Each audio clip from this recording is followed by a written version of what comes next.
Hello everyone, এটা ছিল গত সপ্তাহে শুক্রবার দিনকের একটা ব্লগ, যেদিনকে উল্টো রথ ছিল। সেদিনকে সন্ধেবেলা আমার বন্ধুর ছেলের জন্মদিনে আমাদের নিমন্ত্রণ ছিল। ওর ছেলে আমার ছেলের থেকে 7 দিনের বড়। ও 7 দিন আগে হয়েছিল, আর তার ঠিক 7 দিন পরেই আমার ছেলে হয়েছিল।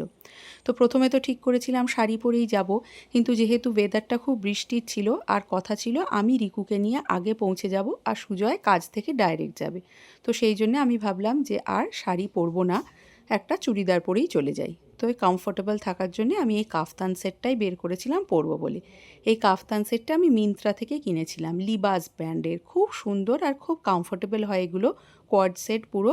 আর এগুলো যে কোনো এরকম অনুষ্ঠানে খুব ইজিলি রেডি হয়ে পরে চলে যাওয়া যায়, দেখতেও ভালো লাগে কিন্তু কমফোর্টেবলও হয়।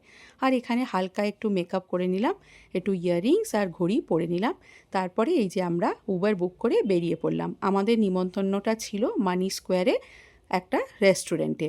এই রেস্টুরেন্টটায় আগে আমরা বাইরে থেকে একদিন গেছি, কিন্তু আমরা কোনো দিন ভেতরে গিয়ে প্রপারলি এরকম লাঞ্চ বা ডিনার করিনি। তো সেই জন্য আমাদের জন্যেও খুব ভালো ছিল যে একটা নতুন জায়গা এক্সপ্লোর করা হবে। আর এই যে আমরা মানি স্কোয়ারে পৌঁছে গেছি, একদম টপ ফ্লোরে ছিল রেস্টুরেন্টটা। রেস্টুরেন্টটার নাম এই যে জঙ্গল সাফারি। এটা বাচ্চাদের জন্য ভীষণ ভালো, কারণ কি এই পুরো থিমটাই হচ্ছে জঙ্গল আর বিভিন্ন রকমের অ্যানিমালস দিয়ে। এই যে ভেতরটাতে বিভিন্ন রকমের দেখুন, দেওয়ালটা বা ওপরগুলো পুরো গাছ পাতা এরকম করা রয়েছে, লাইটটাও একটু ডিম। এখানে একটা খুব সুন্দর ফাউন্টেন মতো ছিল, আর তার চারিপাশে বিভিন্ন রকমের অ্যানিমালস, কোথাও টাইগার, কোথাও পান্ডা, কোথাও ক্রোকোডাইল জলের মধ্যে ভাসছে, কোথাও বিভিন্ন রকমের অ্যানিমালস, বার্ডস, আর সেরকম সাউন্ডও হয়। তারপরে ঢুকতেই একটা বড় এলিফ্যান্ট আছে, যেটা আবার কানগুলো মুভও করে, সেরকম সাউন্ডও করে। এই পাশে এরকম বেশ কিছু লায়ন ছিল। দেওয়াল যেগুলো ছিল, দেওয়ালের মধ্যেও দেখুন জেব্রা, পান্ডা, চিতা এরকম করা। তো বাচ্চাদের জন্যে ভীষণ ভালো, বাচ্চারা খুব এক্সাইটেড হয়ে গেছিলো, সবাই মিলে দৌড়াদৌড়ি করে খুব মজা করছিল। আর ওখানের খাবারটাও খুব ভালো ছিল।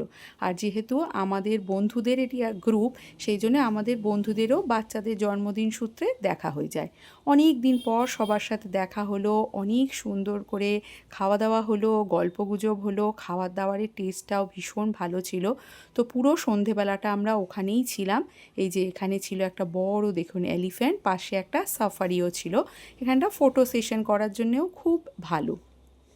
তো রিকু যেহেতু ফার্স্ট টাইম গেছিলো, ও প্রচণ্ড এনজয় করেছিল, স্পেশালি ওই জলের জায়গাটা থেকে ও আর নড়ছিলই না, ওইখানেই ম্যাক্সিমাম টাইমটাও দাঁড়িয়েছিল। তো ওই চারিপাশে ঘুরে ঘুরে অ্যানিমালসদেরকে দেখছিল, ওদের সাথে ফটো তুলছিল।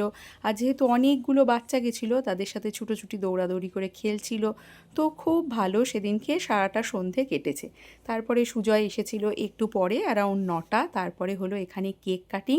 তারপরে আমরা সব বন্ধুরা মিলে একসাথে বসে খাওয়া দাওয়া করলাম, তারপরে ডেজার্ট খেলাম, তারপরে প্রচুর সুন্দর সুন্দর করে ছবি তুললাম।